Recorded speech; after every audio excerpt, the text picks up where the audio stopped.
చూడండి ఎంత క్రిస్పీగా వచ్చినాయో. అసలు తింటూ ఉంటే కూడా మస్తు టేస్ట్ అనిపిస్తుంది, ఇంకా ఇంకా తినాలనిపిస్తుంది. నేను దీంట్లో వామ అజ్వాన్ అంటారు, వామ వేయలేదు. మా పిల్లోడు ఒకడు తినడు వామ వేస్తే, అందుకే నువ్వులు మాత్రం వేసిన. ఇవి ఛాయ్లలో కూడా బాగుంటాయి, స్నాక్స్లా తిన్నా కూడా బాగుంటాయి. చూడు హోల్ ఎట్లా వచ్చింది చూడండి.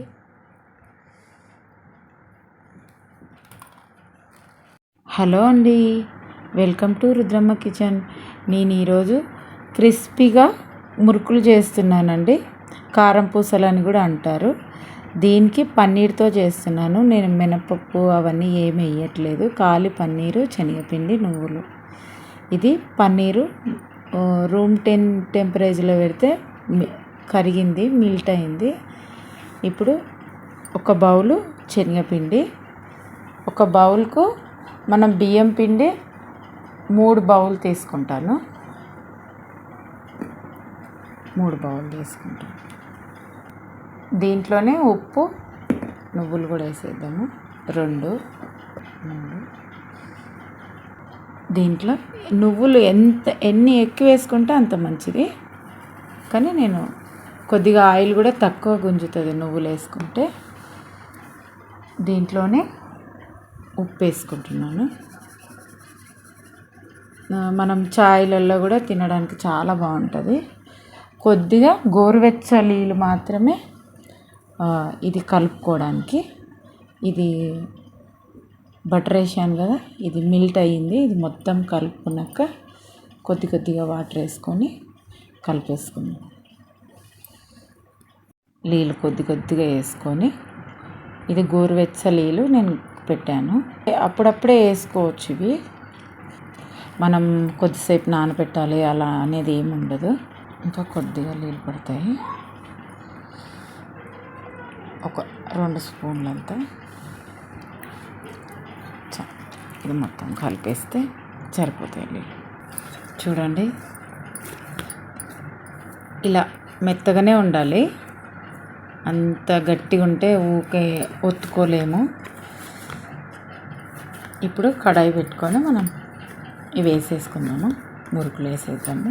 కారం, మేము మురుకులు అంటాం, తెలంగాణలో మురుకులు అంటారు, కారం పూసలు అంటారు.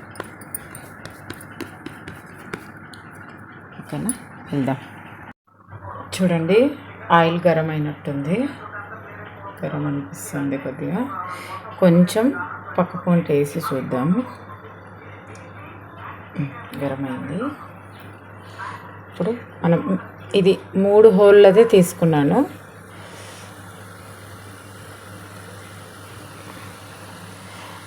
చాలా బాగా వస్తాయండి. 10 నిమిషాల్లో 15 నిమిషాల్లో మనం అప్పుడప్పుడే వేడిగా, ఇప్పుడు ఎలా వానాకాలం కాబట్టి కొంచెం పిల్లలు స్నాక్స్ లాగా క్రిస్పీగా తినేస్తారు. చాలా క్రిస్పీగా ఉంటాయి తినడం. మీరు కూడా ట్రై చేయండి, చేసి కామెంట్ చేయండి ఎలా ఉందో. నాకైతే చాలా నచ్చింది. వచ్చేసింది. ఆయిల్ కూడా తక్కువ గుంజుకుంటుంది, ఎందుకంటే దీంట్లో మనం బటర్ వేసినాం, నువ్వులు వేసినాం కాబట్టి తక్కువ గుంజుకుంటుంది. క్రిస్పీగా వస్తాయి. అసలు ఆయిలే గుంజుకోవచ్చు. చూడండి, మీరు ఆయిల్ని ఒకసారి గమనించండి. మళ్ళీ నేను అయిపోయే వరకు కూడా ఆయిల్ అంతే ఉంటుంది. నేను ఎన్ని కారం పూసలు చేస్తాను చూడండి. దీంట్లో మళ్ళీ వేసుకుందాం మనము.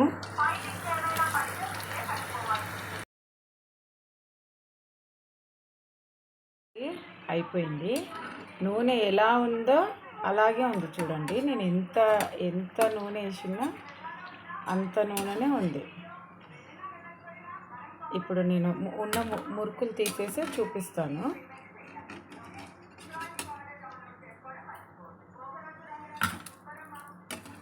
అసలు నూనె గుంజకుండా అయితే ఇలా అస్సలు ఊకనే నీళ్ళల్లో ఉన్నట్టు, వాటర్లో ఉన్నట్టు ఉంటుంది చూడండి.